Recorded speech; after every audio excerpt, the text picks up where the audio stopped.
Hello, everybody. This is the Skeptical Scotsman with my funny hat. And this is Robert Hawley with my Nirvana hat. Apparently, the climate specialist at the UN suggests how humans can help the climate stop breathing. Maybe they need to choke off their own fucking air supply. You said that backwards. You said you messed that one up.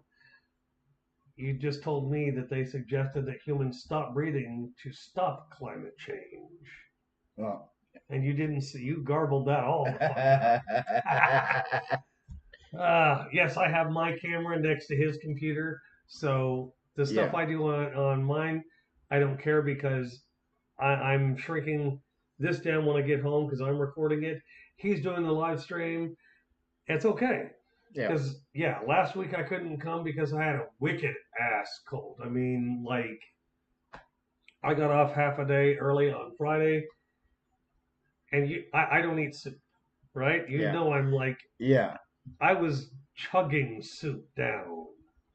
It only happens when I have a cold. Not a flu. Flu I can stand.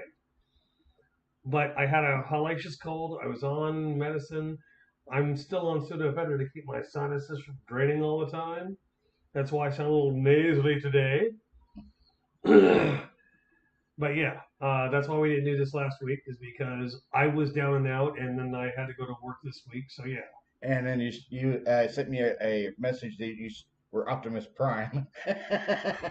No, actually, I posted a short on YouTube and Facebook of me doing an impression of Optimus Prime. Told me to check it out and share it. And a week ago, or when I recorded it, I didn't sound this good. I literally sounded like Optimus Prime. I didn't have to like alter anything in my throat or vocal Yeah. cords. It was there. And I've sent it to a few people who are like, well, that was almost good. Without doing anything, yeah, bullshit. Good try though, people. Hey, they get an A for effort. I thought it was an A for asshole. Both. Uh, anyway, but he wanted to do this podcast. He told me about it 2 or 3 weeks ago. About 2.5. And yeah, he already knows I'm a full-time maintenance man where I live, so I'm working all week. So I'm not always up for doing a podcast because Yeah. the weekends are my download time. Like last night, I finally saw the newest Hunger Games movie. Yeah. I'd recommend it for you. He loves a good villain. Hell, he loves a good or bad villain. He just loves like he's a CM Punk freak. Used to be. Yeah, y'all be the judge of that. But yeah, I'm an Undertaker freak, so at least I have a character that's maintained their longevity and retired in it. Yeah. Your character's still figuring out what the hell he's doing. But he wanted me to come on here and we cover a wide variety of topics, including the debacle, including that embarrassment that was a Republican Debate. debate or debacle, depending on how you look at it. And like I told him right after the debate, we as a country lost on that debate. The only one who came up with a little bit of grace, in my opinion, mind you, I used to be a Republican. I was born into a Republican family, and then Obama came, and I switched to independent. And I've been independent ever since. Yeah. That way, I can shit on both parties, despite because I'm not concerned with what one party or the other wants. I'm what's good for everybody, the whole Yeah. country, not just the conservative Republican ass winos or whatever Yeah. the hell you want to call them. MAGA. I didn't vote for Trump and I didn't vote for Biden. So if anybody's like, well, you're too this, you do that, my comment to you is flipping me the bird. Yeah. Because I don't care. I'm more looking for everybody to be happy, not Yeah. just one section, not just the evangelicals. Well, we need God in our schools. What about the children who were raped in church and all this Yeah. other crap? I mean, the list goes on and on. Yeah. But in the debate, we had a discussion about the debate already, Yeah. and he agreed. He agreed with me over here because I told him as a whole, America didn't learn anything about the candidates. The only candidate who had poise and passion and was understandable Chris without Christie. mudslinging was Chris Christie. Vivek Ramaswamy, dude slid his own throat. He did that from like the first televised one that was on regular TV. Corey, whatever that black guy's name was, he slit his own throat in the first debate that they televised. Tim Scott. Yeah, he slit his own throat. Nikki Haley, she didn't slit her throat near as bad, but then there's Ron DeSantis, or as Trump loves to call him, the sanctimonious. He kind of like, okay, I'm gonna put the noose around my neck and start pulling on it and hope to God nobody pulls the rope or the ladder out from underneath. That way I don't choke. Because like, dude, no. The only one I saw who won now, he might not agree with me on everything. Yeah. At least not on YouTube. In person, it's a whole different story because he's not playing up or down to anybody. But that was my take on it, is that Chris Christie presented himself with a comport suiting a politician, a gentleman, and a leader. Yeah. I know I used the word comport. He's like, what's comport, man? Now, what about Doug Burgum? Doug Burgum? Who the hell is Doug Burgum? He was the one that was wanting to bring small town values to the United States. The North Dakota governor. Okay. I'll preface this by saying, you remember the song "Try That in a Small Town"? Yeah. In a small town like that, where that song was filmed, it's like 10,000 or less. And the actual definition of a small town is 10,000 or less. Yeah. Now, you take a city of 10,000, hold a convention there, like a basketball convention. Yeah. You will flood that town with thousands of people. You'll help them out. But if anything starts turning violent, that town is screwed. So try that in a small town. And, well, we need small town values. You cannot tell somebody to go out and work for it if they're actively looking in the middle of the city. Yeah.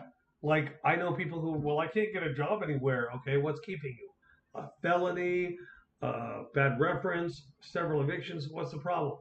They're not paying enough.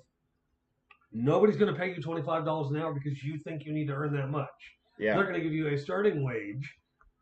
Like with the job I have, like most of the jobs I've had in the past 15 years, I've not worked for minimum wage since the single-digit 2000s.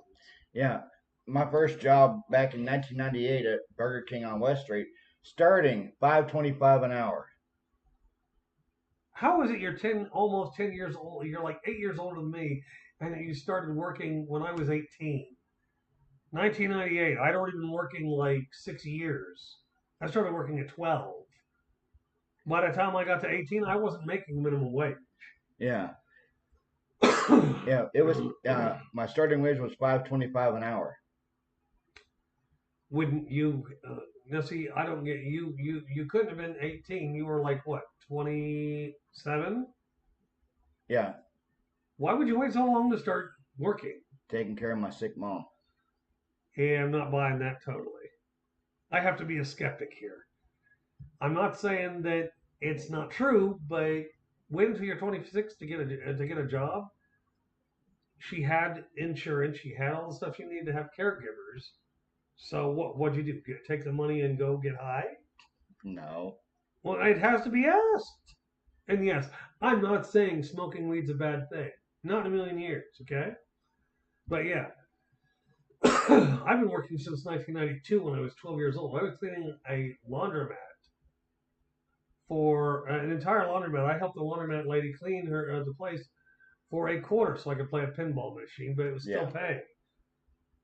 And I did such a good job. My siblings tried to get in on the action and found out they weren't as good as cleaning the laundromat as I was. Yeah. But I've been a bat boy, gopher, mat boy.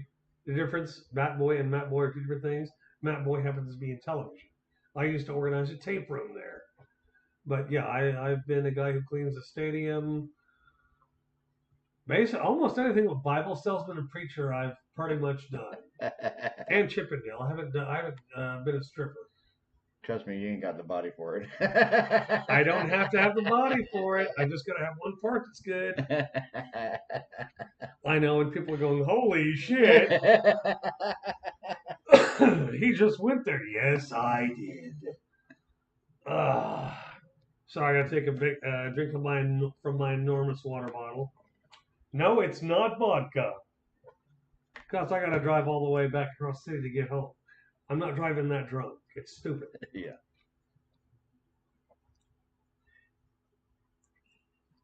Next. I was reading an article earlier today about how anti-Semitism is becoming more normal in today's society. It's becoming accepted. Yes. Yes, in mainstream. And I forget that dude's name. He's a very prominent lawyer. Said that he has reached out to some of his fellow lawyers and told them don't hire people that's coming from UPenn, MIT, or Harvard because they're too radicalized. What do you have to say on that? What I have to say is probably going to piss some people off, but I don't care. I haven't cared. I have an opinion, and I happen to know some shit. Okay, first off, for all people who are watching YouTube and TikTok, YouTube has perfectly acceptable history channels and places that give accurate information. The problem with most of these woke kids is if it doesn't give them the history they want to hear, they try to cancel it. Yeah.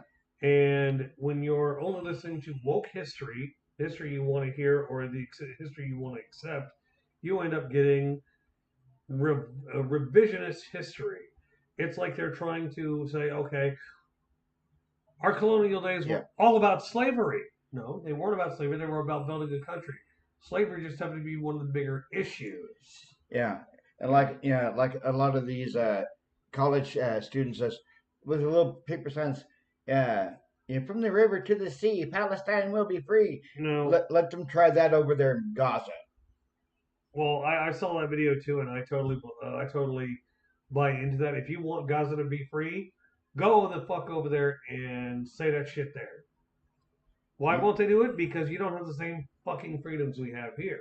No. And these kids are like, well, they deserve to know. They're forgetting one huge factor, and I've already said this on my own podcast. Yeah. And he knows this because I made him listen to it twice. The Israelites are an actual ethnic group that can be traced back thousands of years in the same spot. Yep. Literally, they've been there the whole time. They've had to spread out because, well, the Muslim people come in and try to wipe them out completely, but they always come back, and then people are like, well, no, they're not pure. And neither are the Palestinians. The Palestinians are literally not an ethnic. They're not an ethnic group.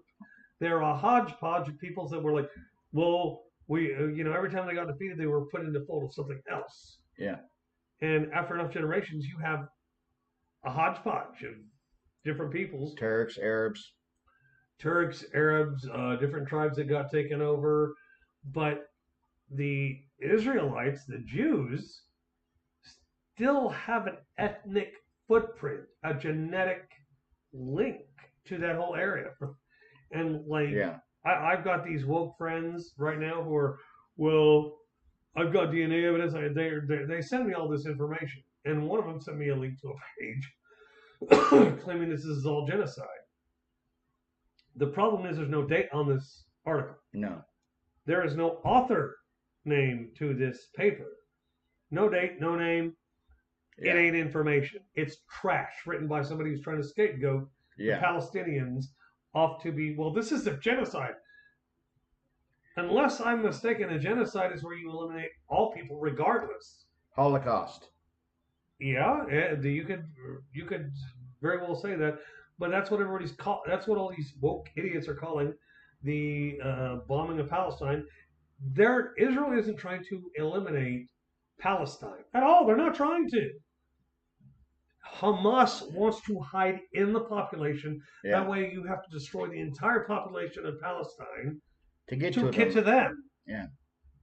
Guerrilla tactics or not, if you think this is the right kind of war, go there and fight that war. And then when you get shot through the head, or a building falls on top of you, raped, either one, any of those, then you can come tell me about how genocidal the Israelites are. They're not trying to kill the Palestinians, but Hamas is intermingling in the innocents.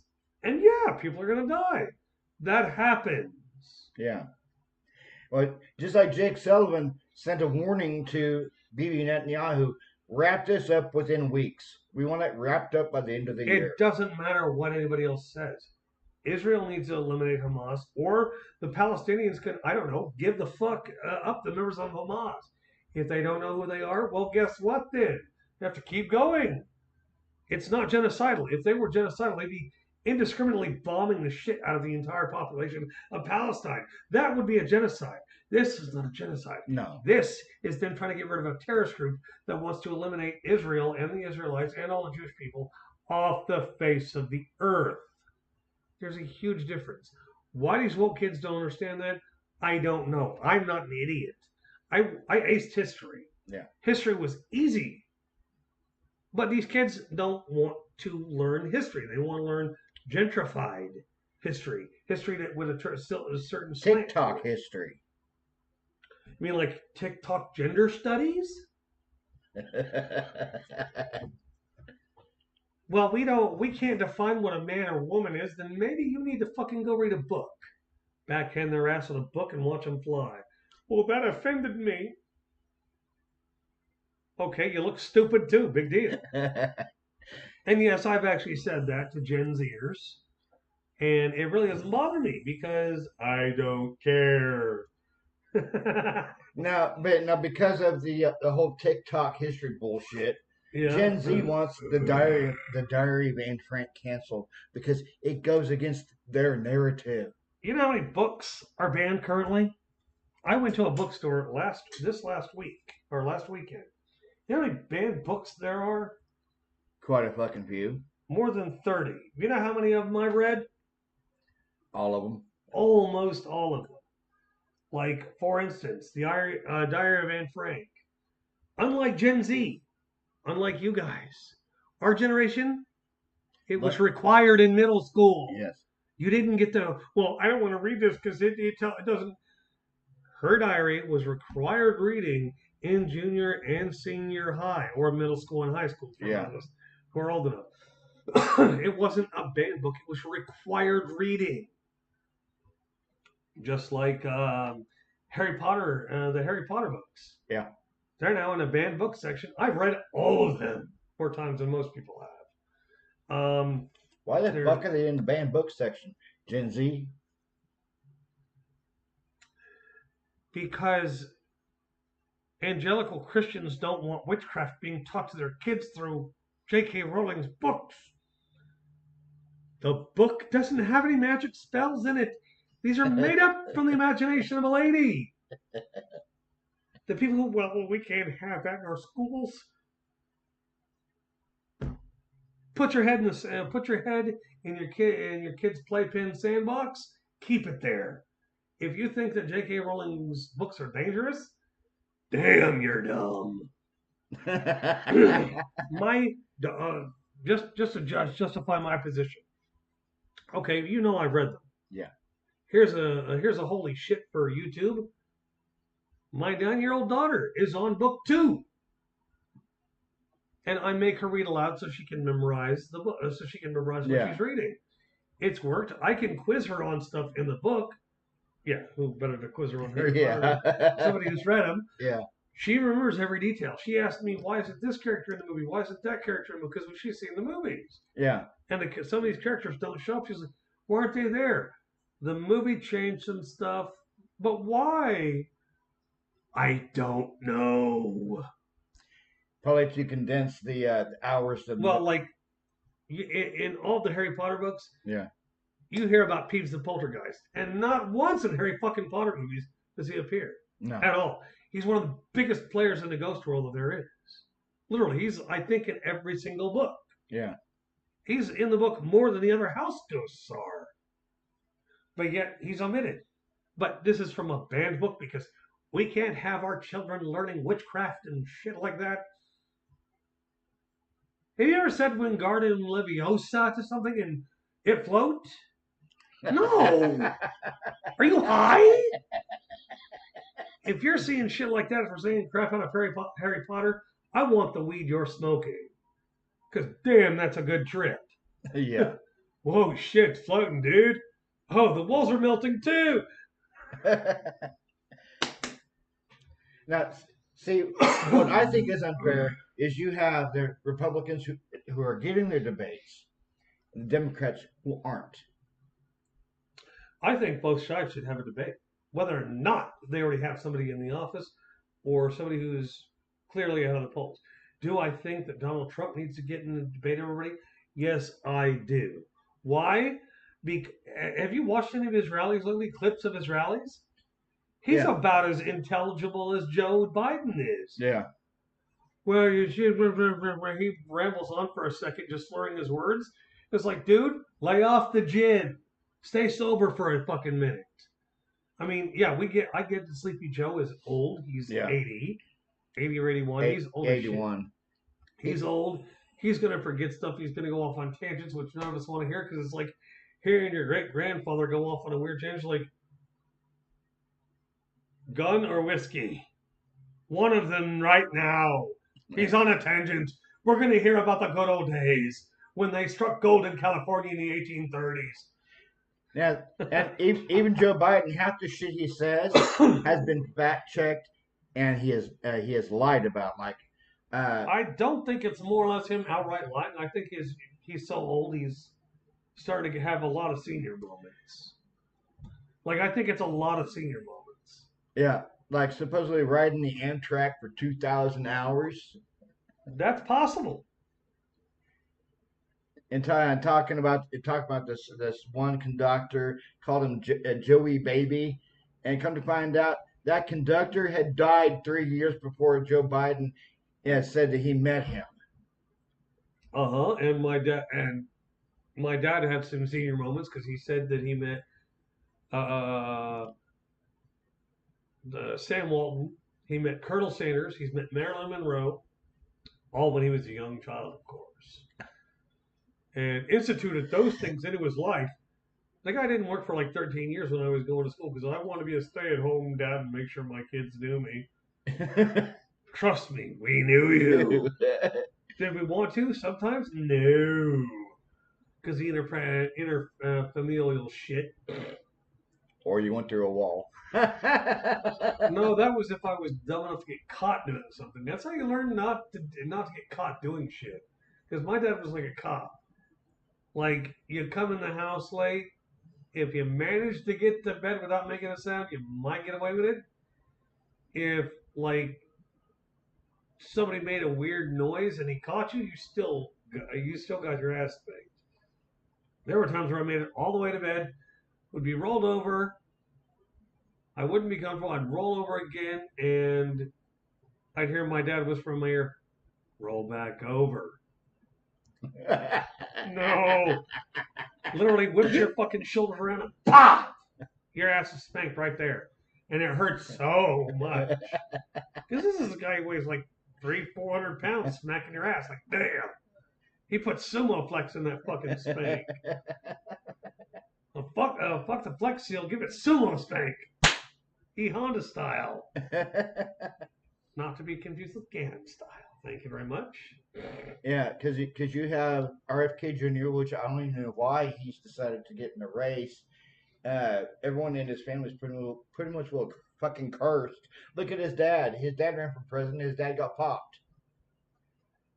Well, you're also talking about difference in leadership because when Kennedy got popped, when both Kennedy's boys got popped, the national agenda was completely different than what it is today. Then you had racism. You had rampant racism You had The Cold War. good old boy status there. The Cold War. The Cold War, I think, was just starting to heat up at that point. Cuban Missile Crisis. Again, like I said, there's a myriad of things, but I think the socio-political background was more, well, white, and we're going to keep our power, and the South is going to maintain itself.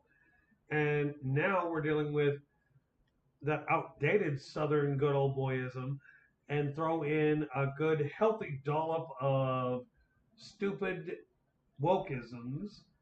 Well, we know better now. You don't know how to read. You don't know the difference between a boy and a girl. Does a boy get his period? No. People who menstruate. Just call it a fucking woman. And have you watched Lady Ballers yet? No, I was gonna watch. I told him to watch that shit 2 weeks ago. And I was gonna watch it today, but I got a call from Corey this morning. Hey, you want to go to the zoo? I'm gonna slap his ass. Yeah. You're gonna talk about being about wokeism, but you're not gonna watch Lady Ballers. What the hell is wrong with you? At least I'm cultured enough to know what the fuck it is. Oh, and now you were talking about how Gen Z is, in one study you read, Gen Z is going more towards the lines of monogamy and being with one person. Yeah. That actually ran across my news feed. It was done by a study done in Utah. Don't count it. Most of Gen Z is looking to have as many relationships as they want to have because they want somebody who can handle every mood they're in. And that's not always just one person. Lord knows if they got off their cell phones and medications and actually had to learn to cope with shit, they might actually come out. But we live in soft times. Yeah. Like we had it harder growing up than they did because we didn't have technology. Like the cell phone or the laptop. Yeah. If we had grown up with those, our parents would have beat the shit out of us for breaking the smallest rule. Yeah. You had 30 seconds to check your phone and then put your phone down. If it was 31 seconds, your ass was going to get you a whooping. Yeah. Just like with the telephone. Yes, the corded things. I remember if you went over your time by 30 seconds, my dad put you through a wall. The phone would still be in the air when you were holding it, but you would be in a wall across the room. Like, literally, that's how my dad caught the phone. He'd come up, while it was still in the air. Time's up, bye, click. That was literally how my dad was. And yes, was because my dad passed away in March of this year. And no, you don't have to say your condolences. Already got them from everybody. Yeah. I just enjoy telling those stories now because now I don't have to worry about, hey, if my siblings are like, you misrepresented dad. No, I didn't. We all four of us grew up differently. My brother and sisters, we all grew up in different eras. Like my older sister, she was the whore of the group, if you will. She was always going out partying and all this other crap. I didn't get to do that. Instead, I was in the yard fighting other kids. And then my dad at 13 is like, takes me on the sidewalk of our place. And there's a bar a block away. Magoo's tells me, if any of them drunks get in the yard, I'm whooping your ass, not theirs. So I learned how to fight very quickly. But yeah, it's just the woke agenda, this Gen Z. Well, gender ideology is okay if it's done at the right time, in the right place. Like my daughter, my youngest, she's like, Daddy, I think I'm gay because she thinks she thinks she has a crush on one of her friends. I'm like, darling, you don't know what you are, and neither do I yet. Yeah. She might have an infatuation with her best friend, but they're kids. They're like 9 years old. There's gonna be, they don't know how to regulate their emotions yet. Yeah. So she may feel like she's attracted to her, but it may be a case of puppy love or God knows what else. Yeah. She's not gay yet. She's not like constantly talking about her friend all the time. She's still playing on the phone. She only gets like, I think the most we ever let her have during like well, Christmas Vacation, Yeah. is like 4 hours a day on her phone. And that's me. That 4 hours is spread out over an entire day. Yeah. We're talking like half an hour playing Roblox or an hour playing Roblox. And then she's got to do Duolingo because she's learning Swedish and all this other stuff. So she's got toys to play with, Legos, movies. Yeah. And yes, she sings, when she sings along with a Disney song, she sings opera style. So we don't hear "You're welcome." It's "No, we won't." I can't do it. I don't sing that high. I would have to sing like Luciano Pavarotti, that kind of thing. But yeah, she doesn't. She is a part of Generation Alpha though. Yeah. She understood. Like she come up to me, and when I said, "Did anybody refer to themselves as a them they?" My sister did. Her older sister Evie. And she's like, why is she calling herself a group of people? A fourth grader asking you that is like, because that's Gen Z, and Gen Z didn't pick up on their education like everybody else did. They decided, well, we're going to make our own terms, and you'll have to accept them. Now, with the exception of gay, going from meaning happy to meaning homosexual, that took decades. With the exception of that, then they, for me, is never going to mean a person. Yeah. Unless you're talking about a customer. What's a customer say? Oh, they said, referential point. It's not an individualistic reference, though. Hello, them, they. I'm not calling you a them, they. It's ma'am, Ms., Mr., or dude, something like that. Yeah, but just like Jeffree Star. Jeffree Star said that he cannot stand how Gen Z came up with all these terms during the freaking lockdown, the pandemic. He goes, them, they, them, zer. They loved it because they were in control of all the streaming platforms. They were ruling it. And this is a generation that grew up on digital media. Yep. They didn't grow up being kicked out of the house and saying, go make some friends, fucker. It's they get online with their phones or their computers or whatever, and they're on them all the time. They have to be told to stop and eat. Yeah. Which for us is like you get hungry while you're playing a game, pause the game, or your parents will turn it off. Yeah. So you can go eat. And then you ate as fast as possible. And ran back to your game. And if you're lucky, you didn't throw up from eating it that fast. Yeah. Because I was like woofing. I was taking like a huge bowl or a huge plate, woofing it down just so I could run back and get on the Sega Genesis again. Because I'd be in the middle playing Mortal Kombat or Sonic. Yeah.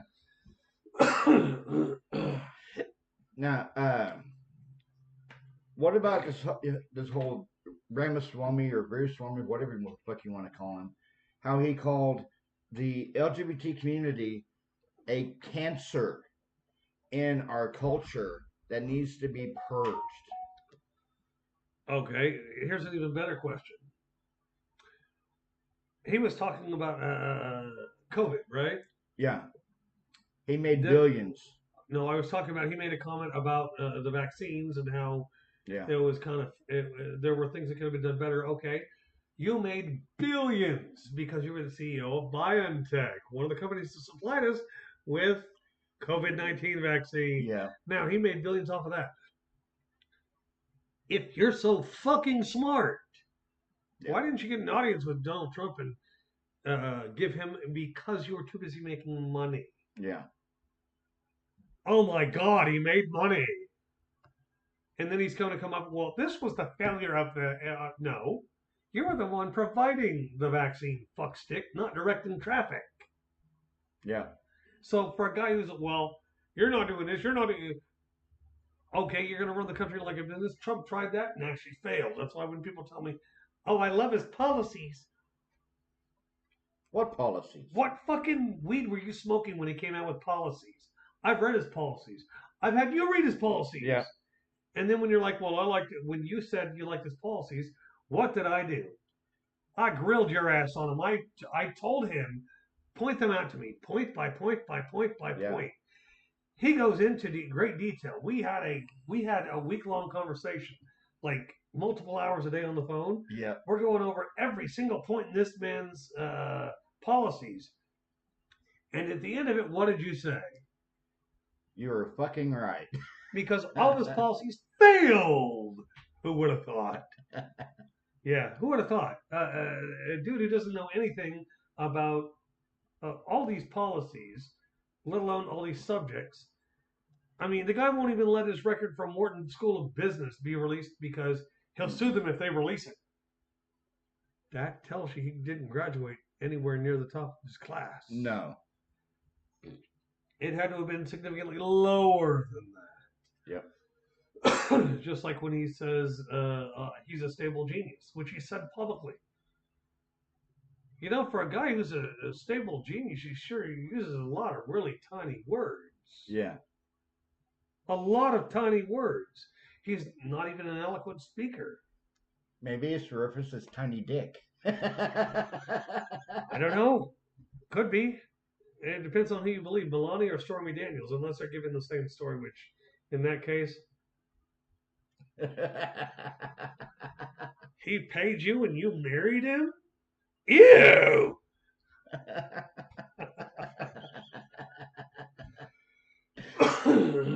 Yes, it gets dirty in here. Are you wearing boots yet? It's gonna get dirtier. Watch out for the mud pies on the wall. Yeah, this whole freaking Republican debate, if you want to call that a debate, or debacle, or whatever the fuck, get some serious candidates, not fucking Trump deranged MAGA candidates. Well, the problem is you have to make the candidates that are worth voting for, worth leading, popular. And when's the last time Trump said anything intelligent? Exactly. Nope. The fact that he doesn't say anything intelligent, yet people flock to go see him, to hear him speak about things he has no fucking knowledge of at all. Where they said very bad things about me. Their job isn't to suck your dick or praise you all the time. Their job is to report you. Hannity, when he did his interview with Trump, yeah, that's a guy who's giving Trump a shoulder massage with one hand and a circle jerk, reaching around to do a rub off with the other hand. He's not doing him any favors by softballing him to death. No, and I think Hannity actually got a little bit irritated with him probably about the whole dictator thing. Just be a dictator for one day. One day. I knew as soon as he said that dictator word, the Democrats are going to go fucking crazy over it. And they did. The problem is he messed up by saying it. They messed up by latching onto it. Yeah, and this one Democratic pundit made the comment yesterday on CNN. The reason, and this is what the pundit said, the reason why he said it is he knew we would talk about it. Yeah, he said, the more we talk, Trump being on the news, Trump being interviewed or on the news, he makes his own gravy. You don't have to do much writing. You don't have to embellish anything. Type what he said in context. It will make sense. He makes his own gravy. He doesn't need build-up because he's already inflated his ego so far. He doesn't need it anymore. Yeah, and this pundit says, if you guys want to quit listening to him double down, we need to stop talking about this because every time we talk about it, he will double down more. And that was coming from the CNN anchor slash pundit, telling CNN they need to stop talking about it because if they don't, he will just keep saying it and doubling down more on it. I personally think he needs, aside from all of his 91 felony convictions he's got going on right now, besides all the legal shit he's in, do you realize if everybody stopped talking about him, stopped paying attention to him, basically treat him like a Kardashian, walk the fuck off, start ignoring him, you know what's going to happen? He's going to go away. He'll disappear like a fart in the wind. Oh, I need to do this. I need to... No. Shut up. And then walk away. Yeah. Enough times to that, he can get the homeless riled up, but what the fuck good are they? Yeah. And that article I sent you yesterday about the decision that the freaking Supreme Court is yeah, pondering. When you sent me that message, you sent it to me worded as though they'd made a decision. Yeah. And I read the article, there was no decision made. No. It was in the process of being deliberated come this spring. Well, come this actually June, come this summer. No, that's when they come out with the decision. That's when the decision will be made. They're going to deliberate it amongst themselves in emails and Supreme Court chats, if you will, because they don't need to be on a phone. They can all get in one room. It's private. Nobody else is allowed in, and fucking hash it out there. Yeah, and literally, that room exists, people. And 4 of them is freaking Trump appointed. Freaking Gorsuch, Kavanaugh. I'm more worried Alito about and Barrett. The conservative supermajority taking control of everything and being like, okay, we need take your goddamn religion out of my law. And this is everybody's law. Everybody should be worried, because if you would start invoking religion and law, what do you also have to make room for? Tell me. Sharia law. Yeah. The law we claim to hate from the Middle East. Yeah. Where your religion governs the laws. No, we have laws that aren't governed by religion. Our laws make no exception for religion. Yeah. The only thing we're not allowed to do is impede somebody's religious practices unless they are violent or some shit like that. Yeah. And just like those 3 justices, who was it? Barrett, Alito, and Kavanaugh.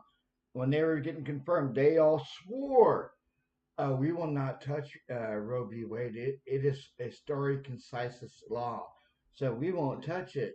And what the fuck happened? I would go with starting to impeach almost all the justices who voted to strike down abortion, and now Clarence Thomas, he's coming under investigation. We shouldn't have to explain. You need to be ethical, lawful, dutiful, and loyal to the laws of the country. Yeah. If you can't do that, you don't need to be interpreting law for anybody, because you're proving that you are corrupt. Yeah. And you have, of course, Mike Johnson, or they're calling him MAGA Mike. He spoke at the Christian Nationalist Convention in Tennessee. The Nazi convention? Christian Nationalists, what they're Nationalism is how the Nazi party started. Yeah. Whoa! Did I wake somebody up there? Yeah. That's how the Nazi party started. Is a nationalist workers' party. And look it up and prove me wrong in his comments or in mine. Yeah. Doesn't matter. I don't care. I did my history. Well, he was speaking at the Christian Nationalist Convention in Tennessee, and he said what has gone wrong with the country is we've gotten away from the godly beliefs and the Christian beliefs and the faith beliefs, and under Donald Trump, everything will be just fine and come back into order. all the other people I talk to. Well, he's a gift from God. He's going to bring God back into everything. Did God save kids from being molested in Catholic churches? Did God save all the women who were getting their asses beaten down by their husband because they didn't have everything exactly as their husband wanted? Did God make racism disappear? No. I don't recall God changing the hearts of the racists. He merely made it, at best, he made it unlivable for them to survive. I think it was more other people being passionate about racism and getting rid of it that did the cause. Not, well, by the grace of God. What does God have to do with it? If God had changed the racist's heart, there would be no more Ku Klux Klan. There would be no more racism. Clearly, this whole God argument is just something they use as a crutch. Yeah. I'm okay if you want to pray at the beginning of class, but you cannot just be Christian prayer. If somebody wants to put down a mat and, face whichever way Mecca is and do their morning prayer, let them. I'm all for it. I don't care. Yeah. I'm all good for it. If they're trying to sacrifice a cat because they're worshiping Baal, I have to take exception with that. But other than animal and human sacrifice, if they want to burn incense because they're into voodoo, or they start sitting cross-legged because they're worshiping Vishnu or Krishna or whoever, Hindu. let them. Yeah. I don't care. But it's the big argument in a lot of these places is, well, we need Christian prayer. We need Christian values. No, you want your values to be the law of the land. Nationalism like that we don't need. Yeah. And he said the biggest mistake ever made was the Obergefell case. And he said, I've been in contact with my good buddy Clarence Thomas, and he's guaranteed me that they're going to go back and look at Obergefell. Okay, well, Which do you have a uterus? No. Can you carry a child? Nope. Do you have a vagina? No. Obergefell is the gay marriage. Uh-huh. He wants the And you still weren't done with my line. I said no. You don't have fallopian tubes, No. eggs, none of that crap? No. Okay, now number one, this makes you ineligible to fucking decide an abortion case. Yeah. You're not a female. That's why I'm pro-choice. Next up with gays, are you gay? No. Have you ever been gay? No. Sure you ain't winked at a guy? No. Okay then. If you're not gay and somebody else is, and they want to marry somebody else who is gay, or God forbid, a butch lesbian. Yeah. Do you have a problem with that? No. Now, why don't you have a problem with that? Love is love. Let them live their own damn life. The only time I have a case against that is if the age difference is too wide. Like a 50-year-old trying to marry a 15-year-old? No. Yeah. And age is just a number. And prison's just 4 walls and a ceiling with bars on one side. Incest is only familial sex with all your family members. There's no big deal there. Same argument, motherfuckers. Grow up. Listen. Yeah. But for me, when Doma was taken down, I literally went to the gay bar I lived by. Yeah. Which used to be the store. I went there and I celebrated with like 2 of my gay friends who were supposedly engaged. You know, who cares, whatever. Yeah. At the end of the night, when I went home like 3 hours later, we had 24 people on our table. I'm dancing. I've got like two Twinkie boys resting on my arms because we're all dancing and shit. Yeah. I'm holding 2 guys up on my arms, and I got propositioned I don't know how many times that night. They're like, "Oh, you make such a wonderful dom." It's like, I'm not even gay. What? You're not gay? And then my black gay friend, he's like, no, he's an ally. He's been hoping that DOMA Defense of Marriage Act would get stricken down because that led to gay marriage by getting rid of it. Yeah. But everybody was shocked that I wasn't gay. There's nothing wrong with me celebrating with my gay friends that follow something that helps them get married. And if you look at the divorce rate, when people are like, well, divorce rate fell when we didn't have, no. Marriage rates weren't substantially altered by the passing of gay marriage. Now, here's a fucked up fact for you. His wedding anniversary is on January 6th. So every time they show January 6th insurrection footage, ding, his anniversary. Yeah. Sucks to have that one. Mine's worse though. Gay marriage. My first anniversary was the day they passed gay marriage. So I share my anniversary. Me and my wife's anniversary is shared by millions of couples. So when there was like, oh, we want to come to our, no, you couldn't have waited a fucking year or picked any other day. So when everybody's like, well, do you want to come celebrate our, no, we have our own anniversary. I'm more into proving my wife that I love her every year, which I do throughout the year. Yeah. Not just Valentine's Day. We do all kinds of things all during the year. I let her get a buttload of stuff from Hobby Lobby. Yeah. I'm not a Hobby Lobby fan. I'm in, out, boom, done. I'm like 10 minutes, I'm done. I let her go in. I'm waiting for half a damn hour. Ooh, I see soft, fluffy pillow. I walk into Hobby Lobby, I see lots of big fluffy pillows. The problem is they're attached to people.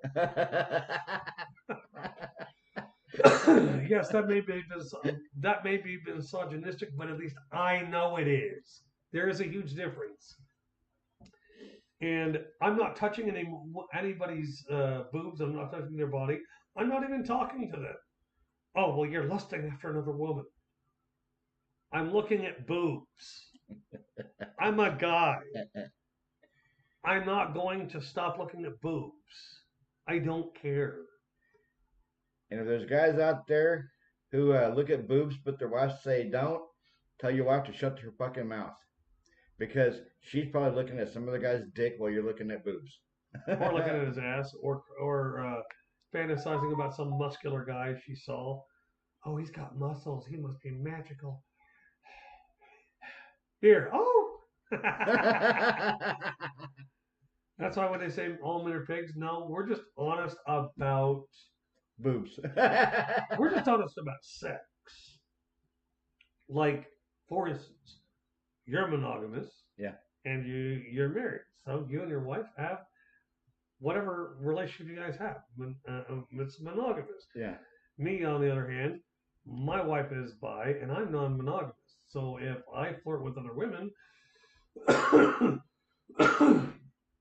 I don't feel bad, and she knows about it because we're open with our communication. Yeah. Unlike your wife, who would be deeply offended if you even looked at another woman too much. If I'm looking at some chick, more than likely my wife's going, I see that ass too. She's looking at it with me. Yeah. So I don't have to worry about that much of it. You, on the other hand, you have to walk on eggshells, which I don't. Only if I piss my wife off do I walk on eggshells. And I don't walk on eggshells that long. And yes, I know there are plenty of women who are like, well, I couldn't do that kind of relationship. That's why I'm not married to you. I'm not dating you. Because I really don't like insecure women. I don't. No. I like secure, opinionated women. Yeah. And the women that are like, well, I can be no, you have to trust me. If you don't have it, I know it right away. Like, I have quite a few exes who are very opinionated. They'll call me names that I wouldn't let anybody else call me. The only reason they get to, one, I've had kids with them, or two, we've had sex. Yeah. And usually it's shit like, well, you couldn't satisfy an elephant. It was like, oh, well, I got off the hippo already. I said that to a few of my exes. I got slapped in the face, a drink thrown in my face, but hey, it was worth it. They're gonna make sexual jokes about my performance, and fuck them. I'm gonna call them names. Yeah. It's all good. It's all done with love, gripping and boiled sarcasm. Oh, what I couldn't believe is this, which I don't agree with Ramaswamy often, but I agree with him when he said climate change is a hoax or a myth. Now, why? Because, okay, back in the 80s, you've had, the ozone layer is depleting. You need to stop using CFCs and all this other shit. And just like you told me the other day, it was depleting because of cow farts. Cow farts and cow dung were releasing methane in the atmosphere. It took them 25 years to figure this out, people. Yeah. Like they were telling us in the 80s and 90s, oh, it's going to burn a hole in the ozone layer. They come to find out it's because cows were farting and pooping too much, releasing more methane in the atmosphere. Okay, so what are we going to do? Eat more beef? I'm all for steak, but I'm not going to pay the farmer extra money for the shit. Oh, but according to the climate czars at the UN, eating beef is bad, and they don't want the rich countries eating beef no more.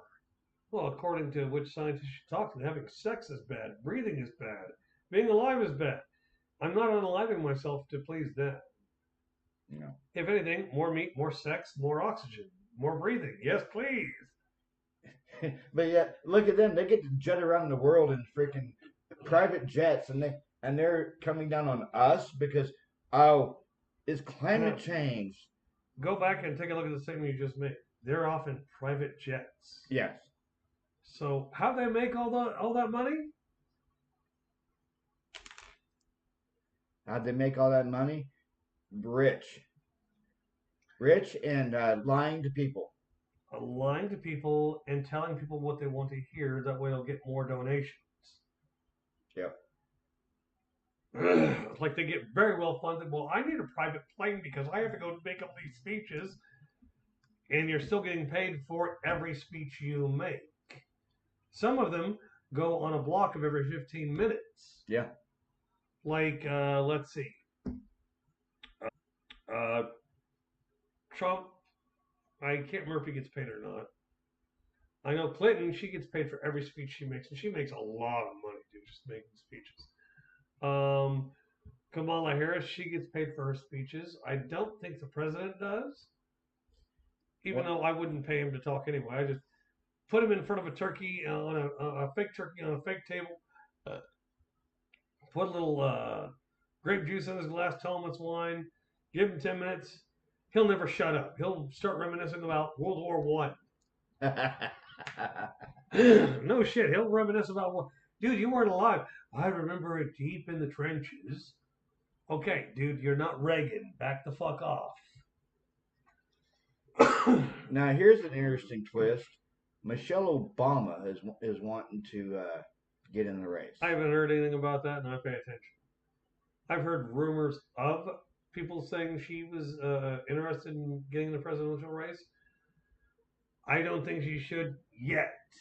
Yeah. I think right now is the worst time to do it.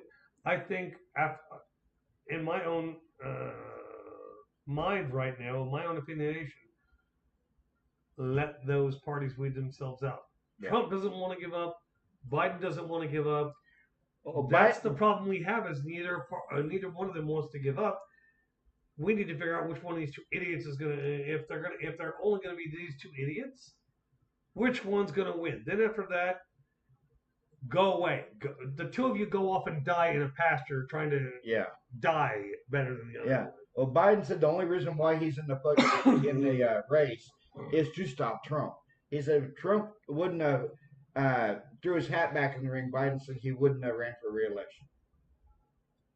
Yeah, but now he had to double back on that and say now he's too far in. Yeah. And I personally don't think either one of them. Trump misses the power. Yeah. Let's not forget that at all. Trump is just in love with the power of the presidency because he can pretty much do any fucking thing he wants, and he thinks that it's legal no matter just because the president did it. And that's not actually legally true. Yeah. Personally, I'd love to see them be like, okay, you can't run for office until these legal things are until these legal issues are resolved. Yeah. Then after that, if you still want to run, go ahead and run. Yeah. The problem is Trump knows his time is now. His time is just literally this window. Yeah. He's exploiting this window and using everybody, and that's what that boils down to. Yeah. And see, what kind of made me mad was Ronna McDaniel made the comment the other night, right after that debate. Oh, well, I don't even know why these people are running for president. This might as well be a tryout for vice president. Trump's getting the nomination, and he may very well get the nomination. The problem is all these people that are going for Trump. The problem isn't necessarily Trump. Trump isn't. He's not going to be self-elected and get in there all on his own one vote. Yeah. It's his constituency. Yeah. That's why he got into office in the first place. After 8 years of Obama, a lot of racist people got out and voted. A lot of old racist white people got out and voted. Yeah. Because they were trying to change the way the country was going. We were actually, upon Obama leaving, we had an economy we hadn't had since since FDR. Yeah. It's been that long ago. Not in our lifetime. No. And we lived through Reagan, which is pretty fucking bad. But we got an awesome economy, growing and booming. Everything you want in an economy, we had. And then we get Trump, who comes in, and the first 2 years of his presidency was the were the Obama, after effect yeah, of the Obama effect. We had 2 years of afterglow because all he had to do was sit there and start acting like he was doing shit. yeah, The nation was already on autopilot from Obama. yeah, Literally, he was on autopilot. He didn't have to do anything. And then the biggest fuck up, COVID, and that, and you guys are not going to believe this, but it's actually partly due to President Trump. Now, would you like me to explain why? the NIH satellites and Okay, you make CDC it sound like we satellites. have satellites floating in space. No, satellite offices. I know, but you got to articulate that. Okay, boys and girls, here's a lesson learned. Obama Obama had these satellite offices set up all over the world in hotspots. That way, if the swine flu or anything else popped up, there's a National Institute of Health would pop in, get the damn thing under control, and no pandemics ever happen. Yeah. This is the reason. Then Trump comes in. We're going to get rid of that. We don't need this wasteful spending. And then all of a sudden, some dumb bitch eats a bat that's already infected with COVID and starts spreading it. And because there's no NIH office in that area, when before Trump there were, I think, like 6 or 7 around there, they're all eliminated. There's no first line of defense there. Had that office, I guarantee you, if Trump hadn't have eliminated the NIH office out there, you would have never seen COVID. Yeah. COVID would have been a fart in the wind. Yeah. Oh, there's something growing in China. Lockdown. No more COVID. Kind of like with the swine flu and Ebola. Yeah. Well, what's the president doing about it? He set up these satellites, so all he's got to do is sit back, light a cigar. What's up, bitches? And watch the fucking thing go to nothing. And literally, the NIH office stifled everything so that there wouldn't be a pandemic. Yeah. And President Trump, no, we don't need that. It's wasteful. Next thing you know, COVID hits us like it did, the Spanish flu of 1918. Yeah. Everybody's, well, we should have did. Trump should have done. Yeah. Trump should have seen. Trump should have. He could have tore down any number of things. It wouldn't have mattered. But that one fucking thing led to the world being on lockdown for 2 fucking years. Yeah. And no, I'm not being conspiracy theorist about this at all. No. These are verifiably proven facts. Yeah. So it's not me listening to Alex Jones about about weird rainbow frogs making your children gay, or rainbow-colored bees stinging your kids to turn them gay. Or this verifiable facts. If you look them up, you will find the connection. Yeah. Because, like, I made you look them up, and you found the correlation. Yeah. If the NIH office had existed like it did during Obama's administration, would we have seen COVID? No. We would have heard about COVID, but it'd been like, what's COVID? Oh, is that weird fucking thing they had over there in Asia at some point? Yeah. Yeah, I think I recall hearing about that. It died out, though. But Trump didn't want to waste money on that. He was more okay with, well, we need to tear up all the old deals we have and then rebuild them, and I renamed them. And then when he basically had what he did is he took this pile of a title on it. Here, that's what we're gonna do. That's somebody else's idea already, you dumb fuck. Yeah. NAFTA went to the USMCA. And nothing changed it. Oh, we're gonna give them harsher penalties, which they don't actually enforce, which is just like NAFTA. Wow. What you can do when you read just a little bit. But yeah. And like there's a documentary that I found on YouTube right as COVID was getting underway. You saw it. Yeah. And it points out the scientists in the lab responsible for COVID getting out. Yeah. Because COVID didn't. The lady who changed COVID to make it transferable to humans changed the S protein in it. And yes, I know some of you are thinking I'm going to be conspiracy theorist shithead, but no, I actually looked this stuff up. I saw the documentary. I shared it with you. Yeah. I looked the stuff up, verified it, and then China's like, we didn't do anything. They had 2 full years before we fucking bothered going over there to look. Do you think they were going to keep shit around? No, they scrubbed everything sterilely. Yeah. No, there's no way to prove shit. Now, do you think it's kind of xenophobic to call COVID the China virus? I believe it's belittling and the result of a bunch of latent racism in people who call it the China flu or China virus. Like, why not just call it COVID? Literally, that's the fuck it is. Or SARS COVID-19, which is technically its actual name. Yeah. It's SARS COVID 2019. Yeah. They simplified the year, but it's COVID-19, but it was 2019. Because on Donald Trump's little town hall with Hannity, he kept calling it the China virus. And when have you heard him use educated language? Never.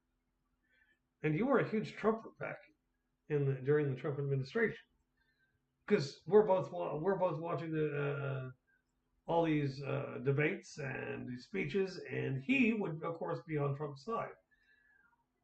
I would have to go through article. I would have to send him shit and be like, "Hey, read this, read this, read this, read this," and I don't have a slam. I just don't like Trump. Yeah. And of course, you have Nikki Haley now saying she's going from catch and release to catch and deport. And you were so Trumpist that you'd like, oh, he's okay.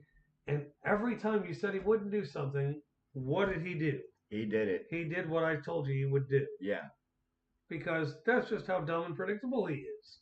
It doesn't take a genius to figure this out. Read and study people. Like I told him to listen to Mary Trump's book. He didn't do that. He didn't listen to the whole thing.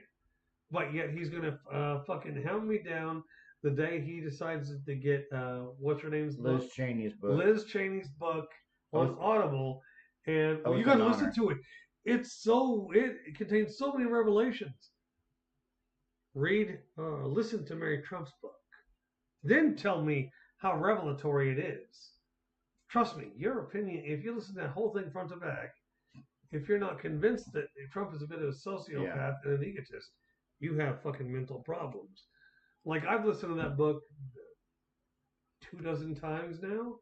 I really enjoyed the book. And I'm not anti-Trump, but the strange part is Omarosa Mangold, all these people who are Trumpers and come out with books, they all give different perspectives on the president. Yeah. You know, it's the one thing that doesn't change. What, being a narcissist? How they describe Trump doesn't change one fucking word. Mm-hmm. All of the books say the same thing about Trump. Verbatim. He's insecure. He doesn't like to read long reports. He doesn't like to be have long reports doled out to him orally. Yeah. He wants everything in short, little, cute headlines. Yeah. Like you got a 19-page report on the incident in Sudan. He wants the one-paragraph version of it. He is like having a toddler. His attention span is short.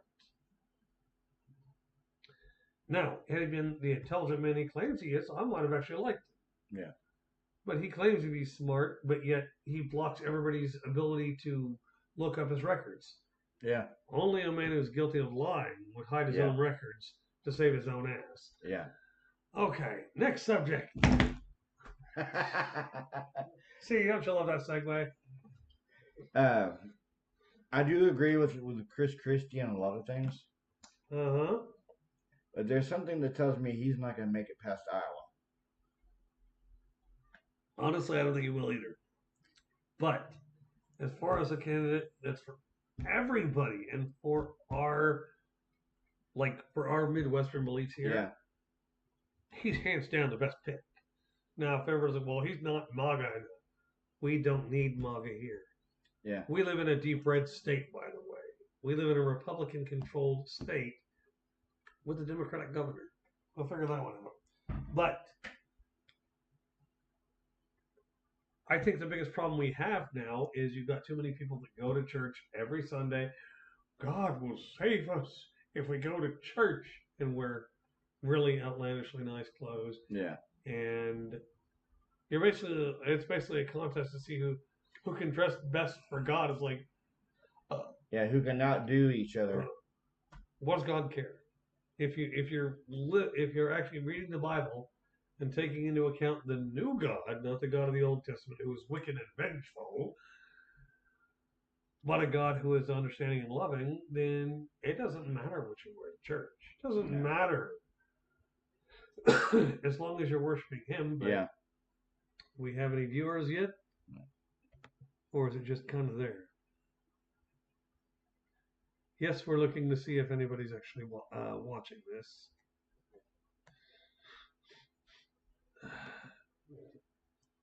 No viewers yet. I mean, I'm not worried about it.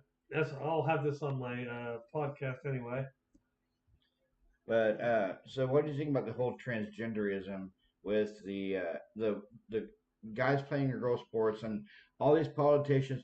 We cannot have that in our country. As I've said before, and I've said this on my own podcast, trust me, I think my listeners are getting tired of hearing it. Set up a transgender sports league. Yep. That way, well, I'm a woman. You have a chubby right now, sir. Your dick is about to fly out of your shorts. Yeah. What do you intend to do about that? That's a bulge. Ignore it. I can't ignore it. You're not a female. You cannot get pregnant. Ergo, you are not a woman. And for those of you who are like, well, I can't get, for those of you actual women who can't get pregnant due to whatever circumstances, other than being born a male, you still have the capacity at some point Yeah. to possibly have children. Now, well, I was born infertile. Well, then that's a genetic condition in itself, but it has nothing to do with you being a female. No. Me, I think they need to have a transgender sports league working all the way up to the Olympic level. Yep. Because, like, right here where we live in Wichita, Kansas, it's a non-issue. You have,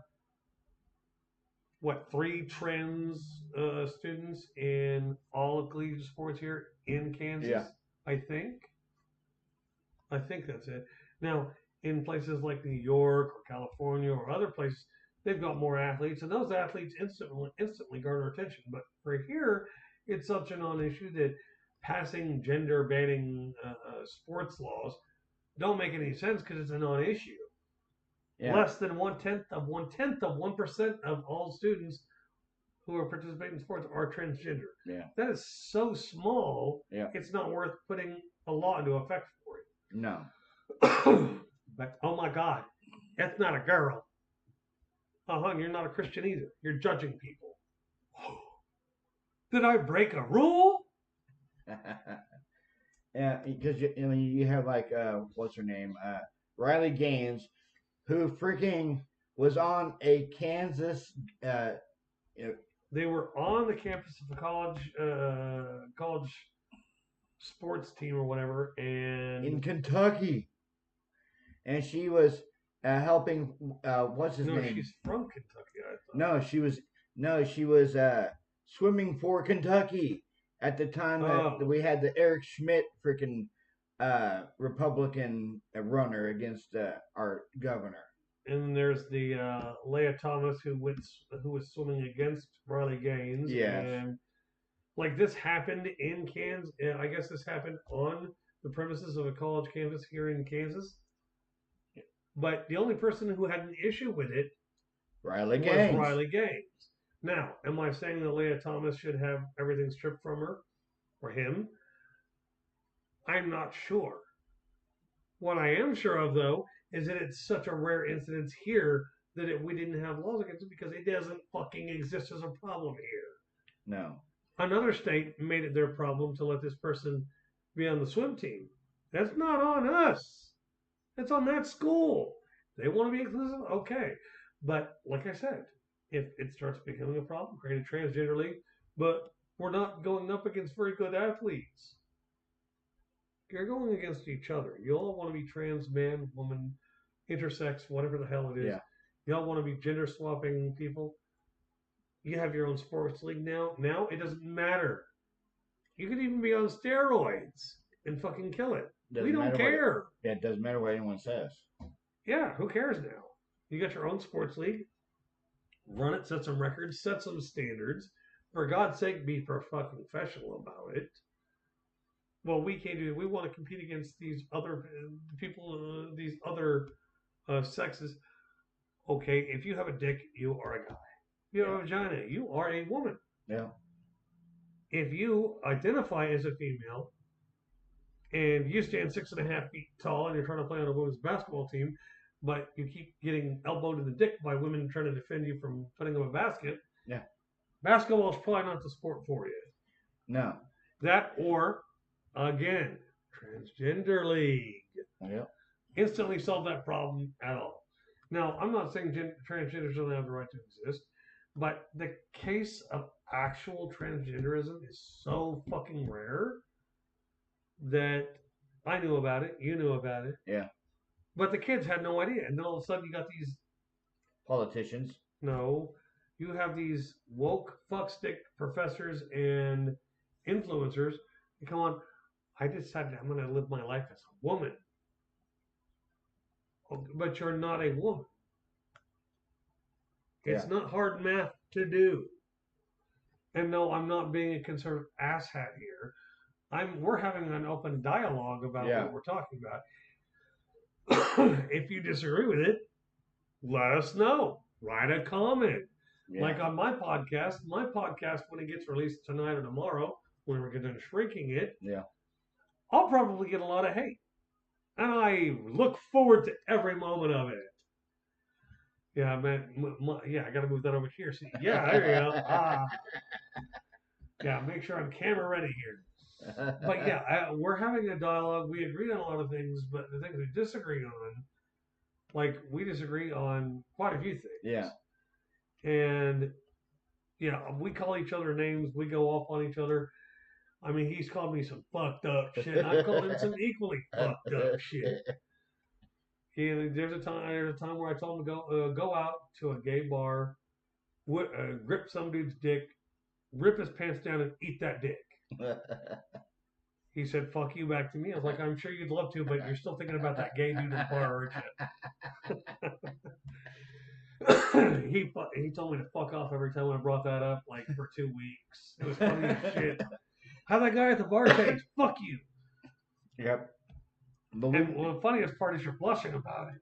Yeah. Well, you're laughing, so we know you thought about it. We've been friends for what? 20 years? 21 years? Since, let's see, 22? Yep. Or no, since 02 all the way. So it's been about 21 years. Yeah. Because my oldest friend that I have right now that I self-communication with is my friend Alan. And he is like, he gives me a call. I'm fucking leaving. I don't care where I am. Yeah. I'm at work. Bye. Boss, I'm gone. Got a phone call. Have to go. He's like, he is one of those friends where I will take a bullet for him, and I know he'll do the same for me. So, yeah. And before you knew me, because you've known me a while, you've known I can be a badass. Yeah. Imagine that amplified by about 5 times. Yeah. That's the kind of crazy shit we were doing back then. Yeah. This dude punched a brick wall at Quick Trip on Seneca and Douglas and cracked the fucking brick. No, I cracked the wall all the way up to the top and all the way down to the sidewalk. Well, still, you cracked the brick wall. In one punch, with this hand. No bruising, no broken knuckles. Broken knuckle I got recently in the past, 3 years is from accidentally punching my dog, and her bone structure was better than mine. She broke my knuckle. Had to wait for it to heal up. Yeah, and I think you're the reason why they did the remodel of the store. Well, you remember the taco shop at Harry and George Washington? Yeah. You remember how the light pole was bent from the street side in, from the Harry side? You mean Harry and Washington? Yeah, Harry and Washington. You're on Washington, and it's bent inward from there. Yeah. Well, the reason that's bent is because I was biking with my friends. We were really high, really drunk. We are talking 20 years ago. Yeah. And I'm trying to get my bike to stop. I skid on some sand. I almost get hit by a fucking city truck, a city dump truck that can't stop in time. I whip my bike around. I whip around and I'm about to hit the truck. I decided not to, so I didn't break my hand. I went and punched that fucking aluminum pole. That whole dent is from me swinging downward on it. Dented that whole fucking thing for 5 foot down. Oh, wow. From 5 foot all the way to the ground, that big dent that was in it. Yeah. One swing. And no, I'm not saying I'm invincible. I was just really pissed off. And yes, I have episodes where if I get that pissed off, I'm another kind of strong that I don't want to deal with. Yeah. But Logan over here. my my wilder younger days. Yeah. Everybody's like, well, why don't you do this anymore? Because I'm grown. Like when I got friends, like when you asked me, why aren't you coming over here and drinking? Why would I go over to your house to drink? Why would I come here? We're at his house. Why would I come across town to drink? I still got to get home. You think my wife wants to be bored off her ass watching me get drunk? Because my wife knows it's going to take more than 4 shots to get my ass drunk. It's going to take a couple beers at least. And I think last time we checked, me and my wife, it took like 9 shots to get me to the point where, like, if we're talking slamming one after the other, fast to get me drunk in like an hour. Wow. Yeah, it has to be that fast for it to, and you're talking half a bottle of alcohol for 8 or 9 shots. That's a lot of shots. Yeah. Like the bottle of peanut butter whiskey I have now. Yeah. I've taken 3 shots out of it. 3 whole shots. It's sipping whiskey. It's way too sugary. If you're going to get Screwball peanut butter. It's better and it's not nearly as sugary. Now, did I send you that screenshot where Imperial's coming out with Doritos flavored whiskey? Yes, and I will never try that. Yeah, that's like the whole flaming Dorito thing. The 1 Dorito challenge. No, fuck you. I'm not going to do it. You've actually tried to get me on that trip. If you remember, really, you were trying to get me to that thing of like getting on our podcast and trying the 1 chip challenge. Yeah. And what I tell you? Fuck no. And why did I tell you fuck no? I gave you an explanation. Let's not forget that. Your ass will be burning for a week. Well, I told you the part about eating chips is the flavor. Yeah.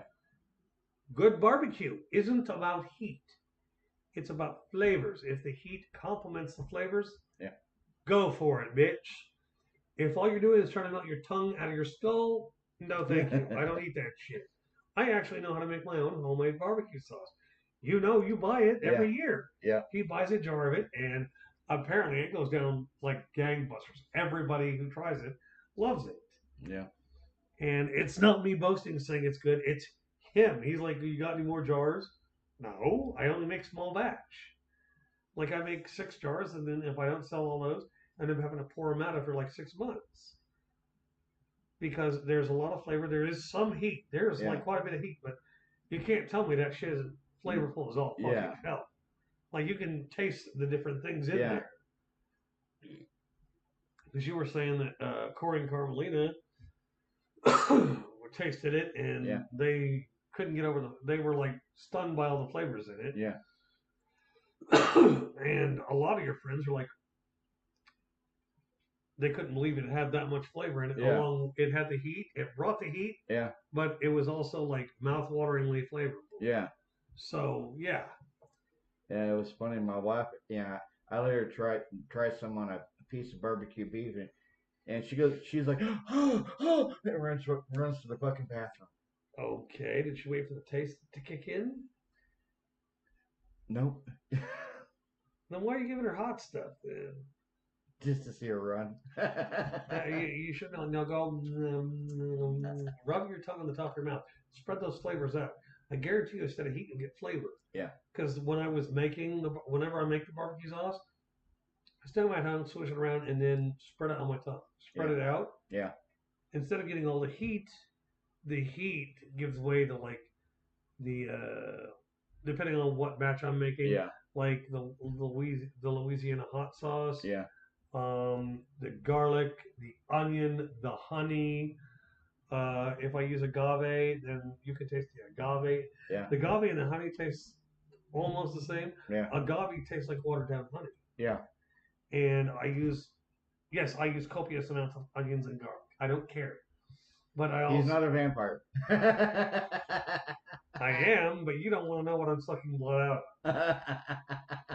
I know, lovely mental picture, isn't it? He's about to turn purple laughing here.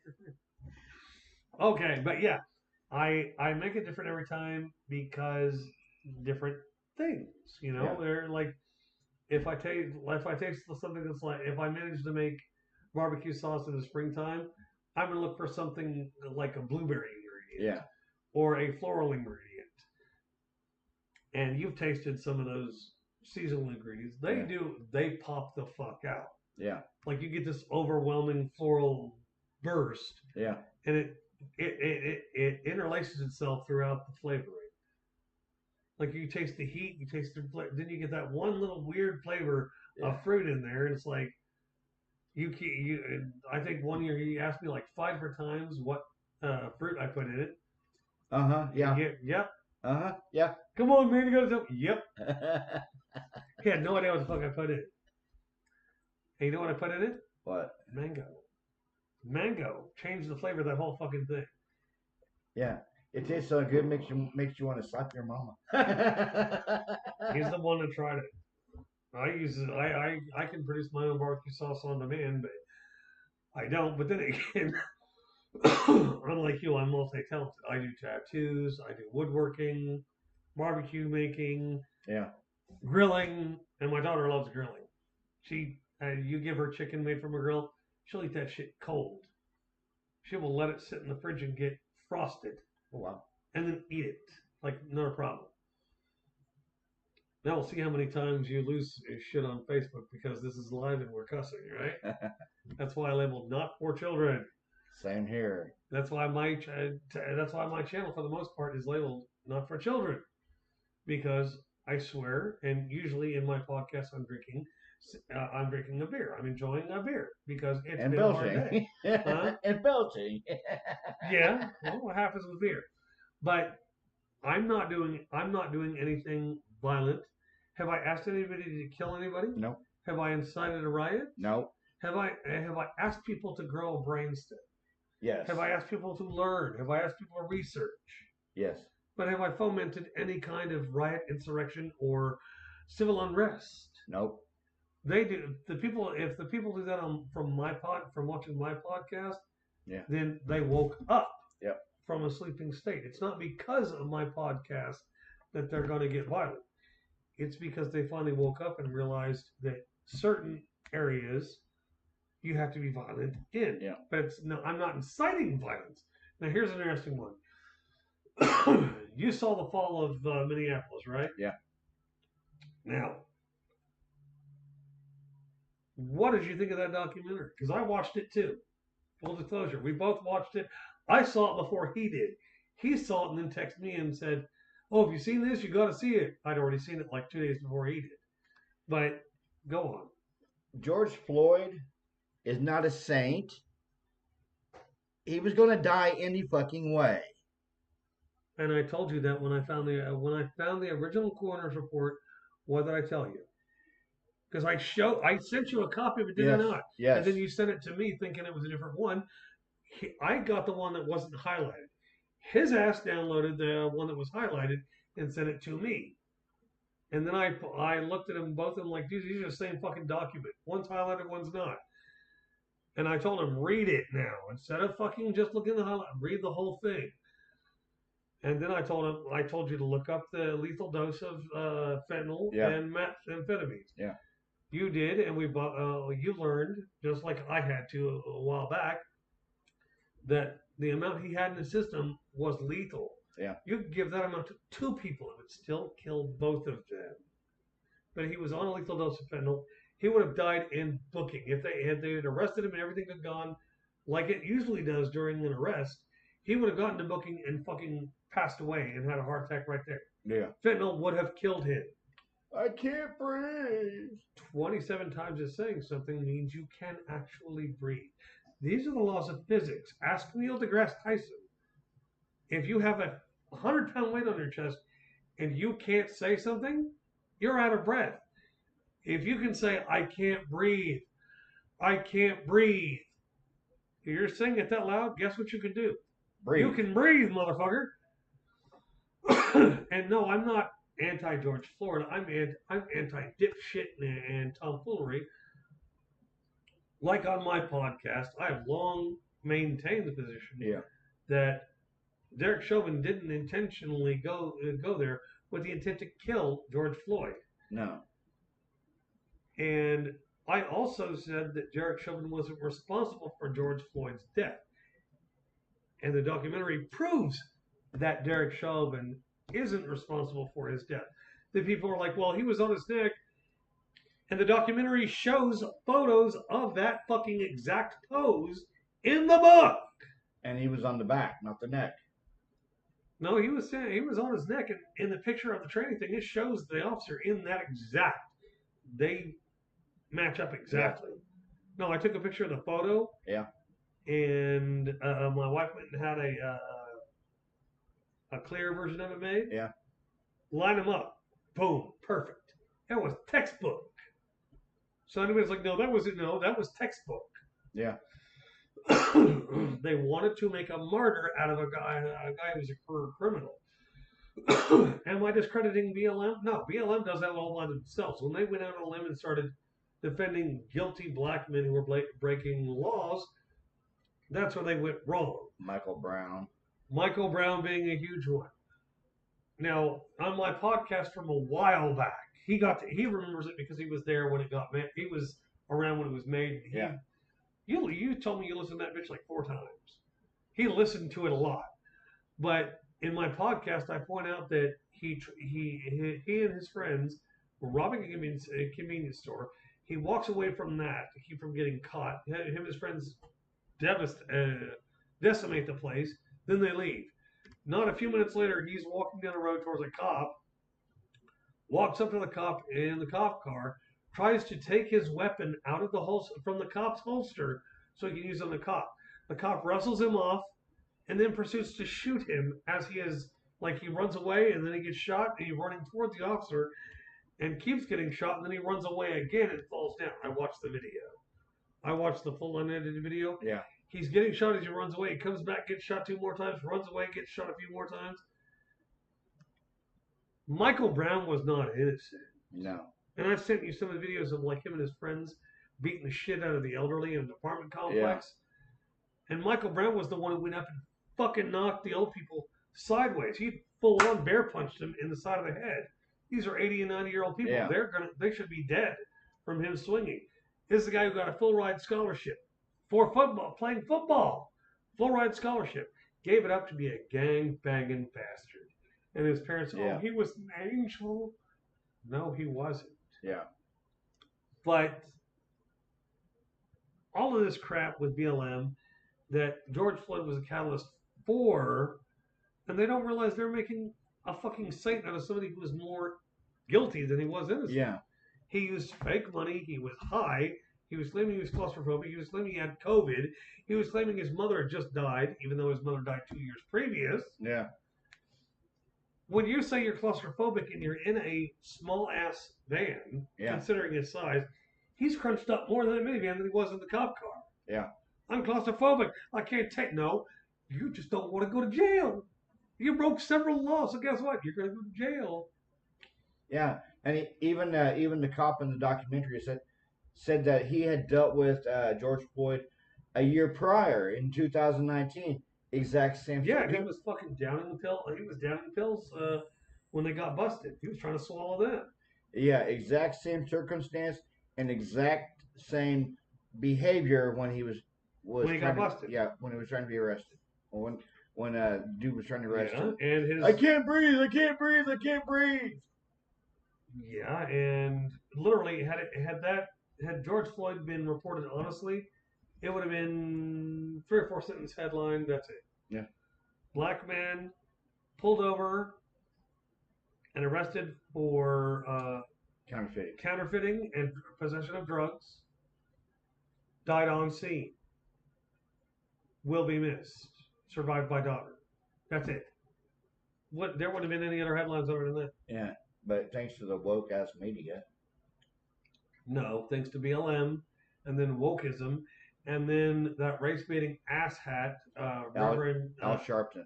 Reverend Al Sharpton. Well, we need to set a better. No, you need to have a better martyr.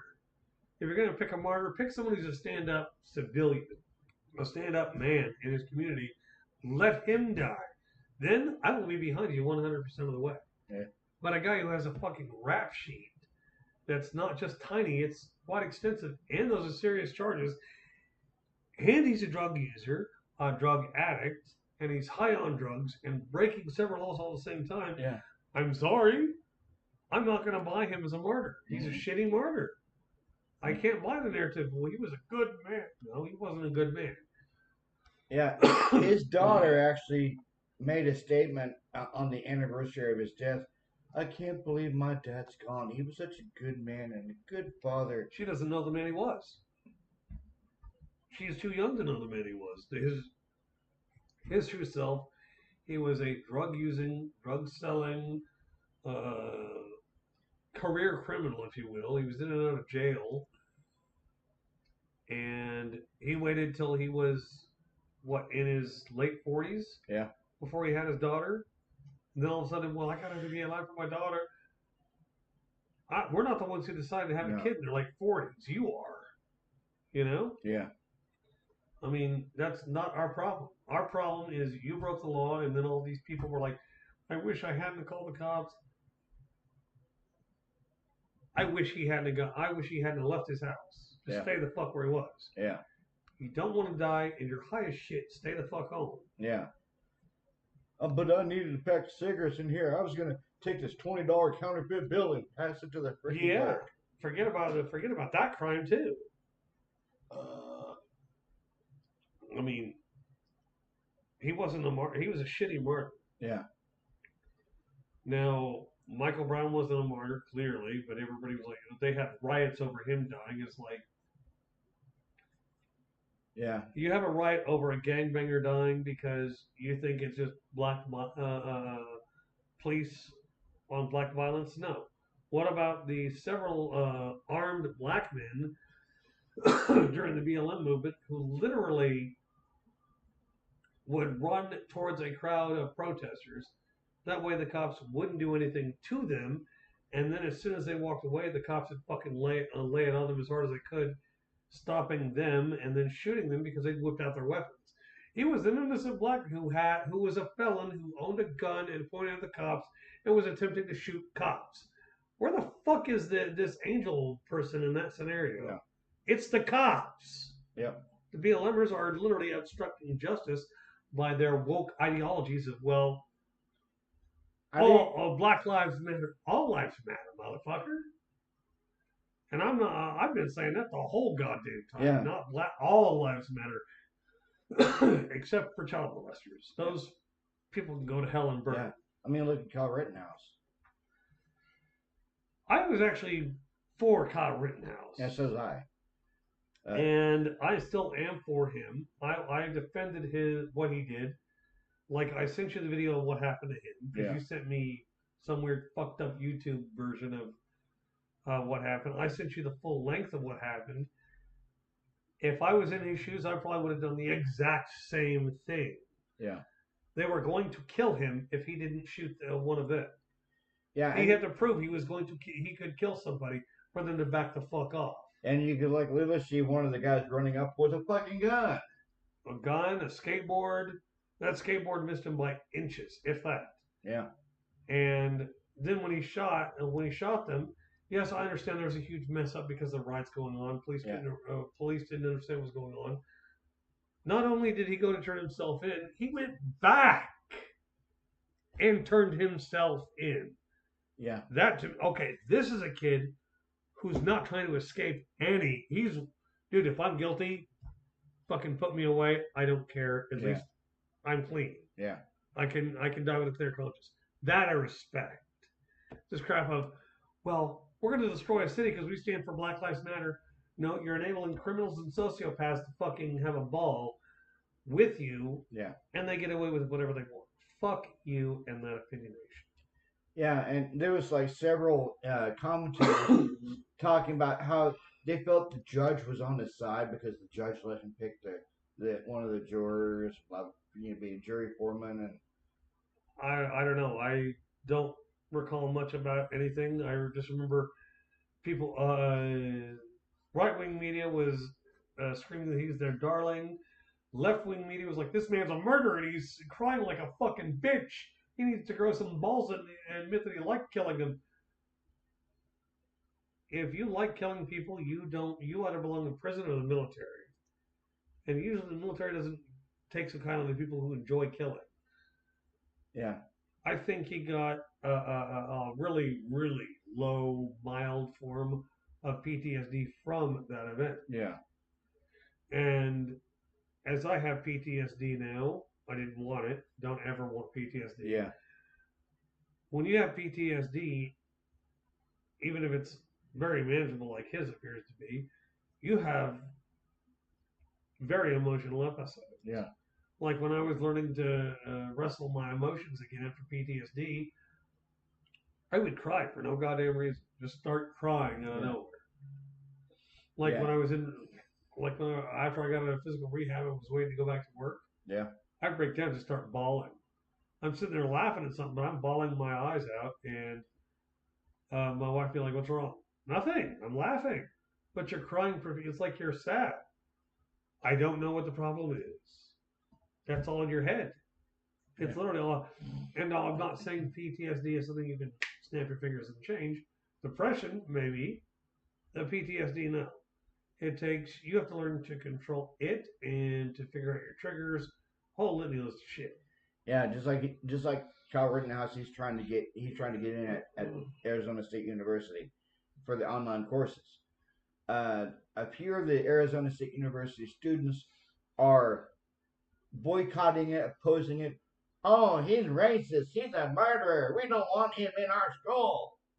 Who cares what the students think? I get it if the parents don't want them around. They're the ones paying tuition, most likely. But the kids are like, I don't want to go to school with this person. I bet the people who went to school, who went to college with, who was it? Ted Bundy. Yeah, Ted Bundy. I'm pretty sure the few kids that went to school with him wouldn't have gone to school with him if they'd known he was a sociopath. Don't get a choice in that. I don't see Kyle Rittenhouse as a sociopath. No. I think if he could have prevented killing somebody, he would have. But in the circumstances he was left with, I would have done the exact same thing.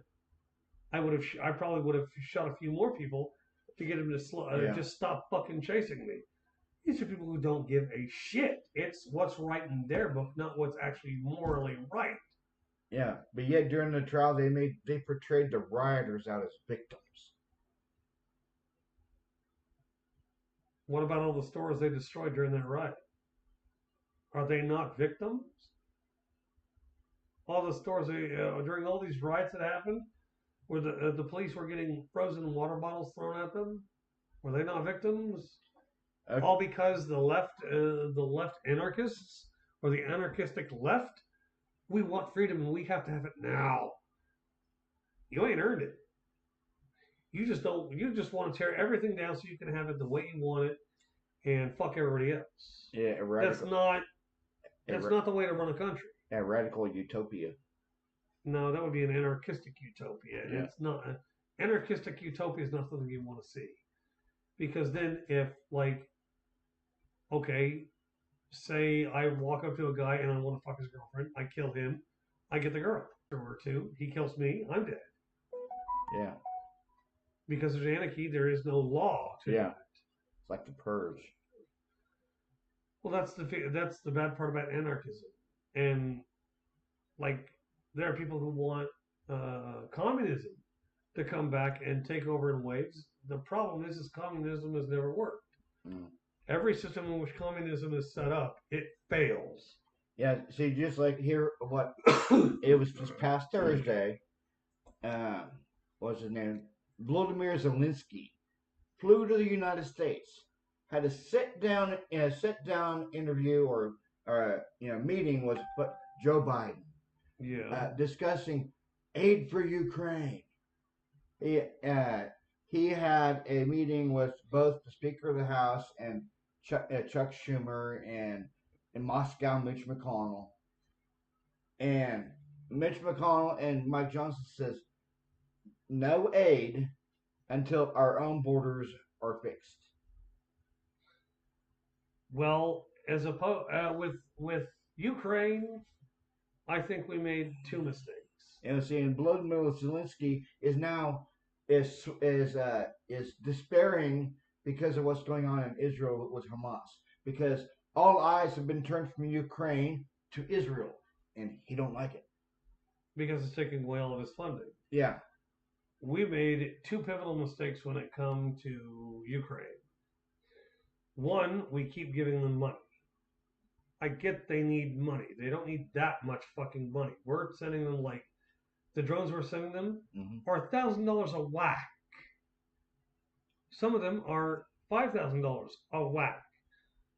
And we're sending them all these drones that are reprogramming to become, how about with their war and everything like that. The second thing we did is promising them that we'd stick with them until they won. Well, what if they don't win? Yeah. We can't be stuck in another quagmire like fucking Vietnam. Yeah. We don't want a no victory outcome. If we're going to participate in the war, or Afghanistan. Well, technically in Afghanistan we did win, but the price was too high. It took too long to do. Yeah. And for my money right now, helping Israel, good thing. Yeah. But don't tell them what to do. Back the fuck off. Let them get rid of Hamas. Yeah. A lot of Palestinians are going to get killed because that's the way Hamas operates. Yeah. But there is some good news on that front. IDF has taken in over 3 dozen Hamas terrorists that was blending in with a refugee camp just south of the Gaza What Strip. I want to know is if these Hamas insurgents, these Hamas terrorists, are so good at hiding, I would go around asking their family members, okay, did you know he was part of Hamas? Yes, we knew he was. Then you either start turning them in or we're going to kill you. We'll just start bombing the shit out of everywhere you live. Yeah. We will follow you and bomb everybody you know. Give them up. Make them give it up. Because you're not going to get peace if they're allowed to mix with the civilian, with the innocent people. And, dozens of people died today because you wouldn't come the fuck out and hand yourself over. We don't want to die. Neither do they, but they're willing to live in peace with the rest of the people. You want to annihilate them. Yeah. They're not trying to eliminate all the Palestinians. Yeah, and you have 3 of the most high-ranking Hamas commanders not even in Gaza. They're in the UAE staying in a 5-star fucking luxury hotel while their soldiers are getting killed. Well, you know what I'd be more worried about is misinformation. Like the death toll numbers we're not getting them from Israel. No, we're getting the Palestinian numbers from Hamas. Yeah. Which runs the hospitals. Yep. If the terrorist group that's trying to eliminate Israel is telling everybody that they're getting, telling everybody what the death toll is, because they run the hospital there, I wouldn't trust that number anyway. No. I would say it was inflated. Yeah. And then on top of that, okay, everybody wants that hospital to be the one they go to. Get rid of Hamas. Turn Hamas. They know who Hamas is. Yeah. Well, I just want to live in peace. So does Israel. The problem is Hamas doesn't want to live with Israel at all. Yeah, and see, our illustrious president says, can't we just set up a 2-party state? And fuck all the shit we've had to give up and all the negotiations we made and the peace treaty we have with Israel where we back them. Fuck all that, right? All because we are Palestinian, we need land. Stop having fucking 8 kids. Yeah. And then those kids all have 8 kids. And then those kids, pretty soon you're going to have a huge population to know where to put them because you live on with all the desert areas in the Middle East and all they can do to terraform it to be profitable and livable, they don't do it. Well, we belong on that land. Well, the Israelites have been there since time immemorial, literally. Yeah. They've literally been there. They're like the first recorded settlers there. No, we are. We taught. No, you're not. You came from another land to make war on the Holy Land Yeah. with the Israelites. And now all of a sudden it's your land? You took the land from somebody else. How the fuck is it your land when you took it? Yeah. Like when the Israelites came to the land of Canaan, which is modern day Israel. Yeah. Was anybody there? Mm-hmm. Wasn't a fucking human in existence that lived there. Mm-hmm. It was just land. Yeah. And well, it was the land of the Canaanites, but still it was land. The Canaan. What? Now you remember me talking about this on my own podcast. Yeah. And what happened to the Canaanites? All died out. No. What happened to the Canaanites? The Canaanites moved their entire civilization, Yeah. every last tick, every last pet, every last fart. They moved it somewhere else because they were going to war with another country. Yeah. They were gone for 100 years. The land started to revert back to itself. It was looking like it did before they settled it. Yeah. The Israelites come in and settle this bitch, and like, what is it, 40 to 80 years after they get done settling, Yeah. the Canaanites come back like, you're in our spot. I didn't see any markers for any land here, motherfuckers. And God said we have it. God apparently made you move your entire civilization. Yeah. We couldn't find any. There's no record of anybody living in the land of Canaan. There's no record of anybody living in the land of Canaan except in the historical record. Yeah. Except for the Israelites living there when they settled there because they made it their permanent settlement. Yeah. The Canaanites wrote about it, but they didn't leave anything behind to mark their own territory, so they be fucked in my book. Yeah. Like if I left to go make war for 150 years and then came back like, what are you doing on my property? What the fuck am I doing complaining about my property? I abandoned it over 100 years ago. It'd be like, It's stupid. it'd be like, bye, Felicia. I'd be telling myself to fuck off on that one, but yeah. That and the Canaanites abandoned their land to go fight a war. Why would you move your entire civilization over to fight a war, and then when you come back, like 3 generations later, or whatever the case is, this was our land. What happened? You moved away. You left. You abandoned the land. The land didn't have any signs of civilization there. Yeah. And according to the archaeological record, there is no record of them being there. It's only the Canaanites, and it's only the record of the Canaanites that proves that they were actually there. Yeah. So when you abandon your land, okay, you give that up, and then all of a sudden the Muslim people come in, we want this land and we will kill you to get it. Fuck off. And then when they started going genocidal on them, that's when a lot of the Jews had to move. Yeah. They didn't want to leave their homeland. It was their fucking land. They settled it. Yeah. And they didn't want to leave at all. It wasn't the fact that we'll leave because there's a war going on. It was, they're killing all of us. We need to leave. Yeah. And then they come back and fucking victored over them. So yeah, this thing of the Palestinians owning the land, like, no. You stole land from people that were already there. Yeah. Who had a rightful claim to it. I mean, the land is empty. There's nobody there. God told them to take it. So they took it. And then the original occupants come back like, what are you doing in my house? Dude, when we came here, there wasn't anything here. We picked up everything and left. For 3 fucking generations? Yeah. You have no more claim. I mean, if somebody came back and told me that my great grandfather owed him $20 and now I owe that with interest. Yeah. Boing. Yeah. See, I'd tell you to fuck off because you have no claim. yeah. Just like you have all these progressive Democrats in Congress that's urging the United States to stop funding Israel because they're colonizing civilization. They're on land that don't belong to No, them. they're not a colonizing civilization. Palestinians are colonizing civilization, and they keep doing it time and time again. History will show that. Yeah. If you're not using woke or TikTok history to learn that, you'll figure that out. Because all these people are like, I've got all these records. No, you have made up records of bullshit you want to believe. I know the historical records. I've been studying this shit for years. Yeah, and a United States Congresswoman, she's progressive Democrat, proceeded to leave, stood up on a podium the other day, goes, "From the river to the sea, my people will be free."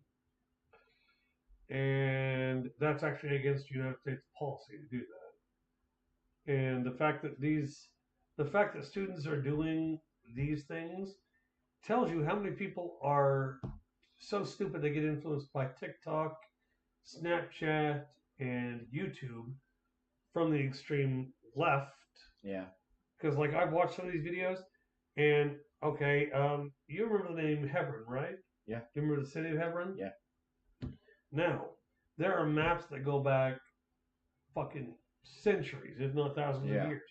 Hebron has not changed its name in many millennia. Yeah. It's been the same city. The Palestinians are calling it their city. We settled this city. Really? Then why does it have a fucking Hebrew name?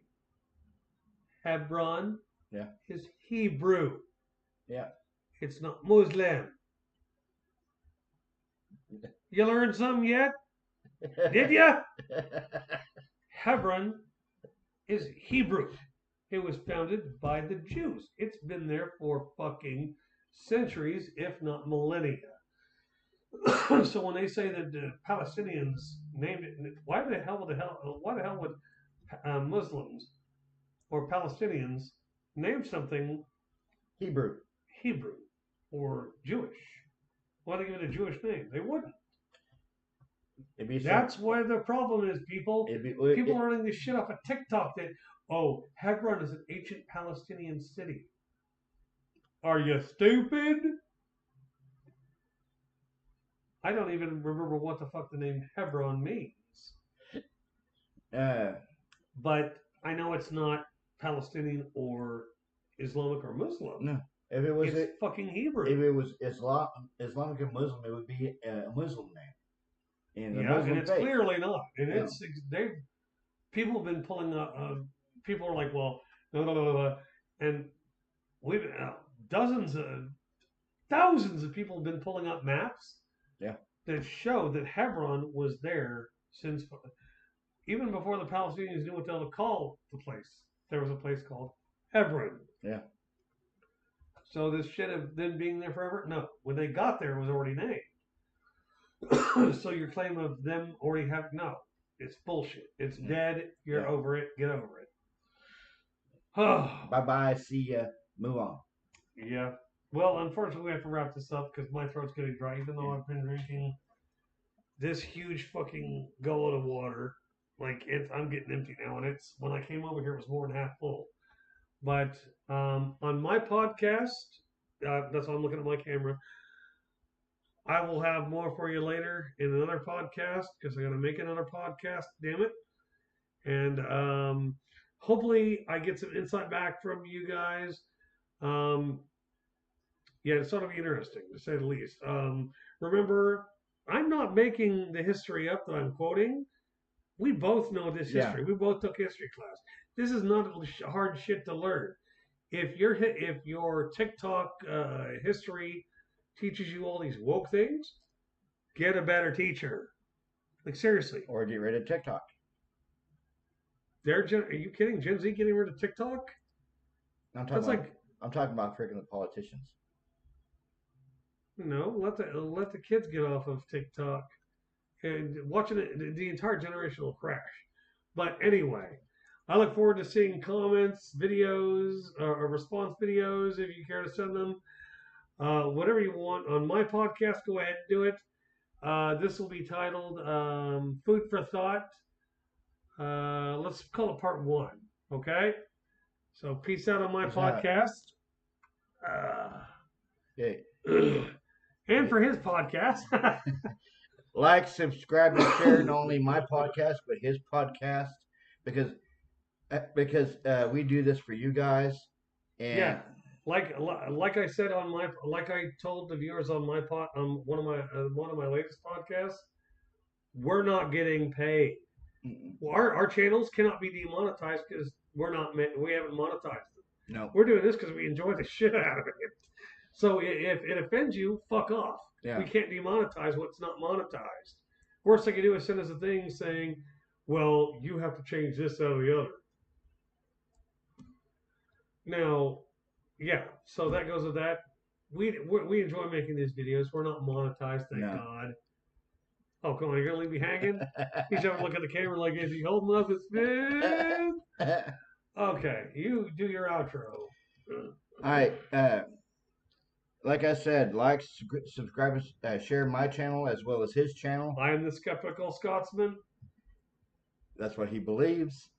No, that's the name of my channel. You guys have a good night and peace out.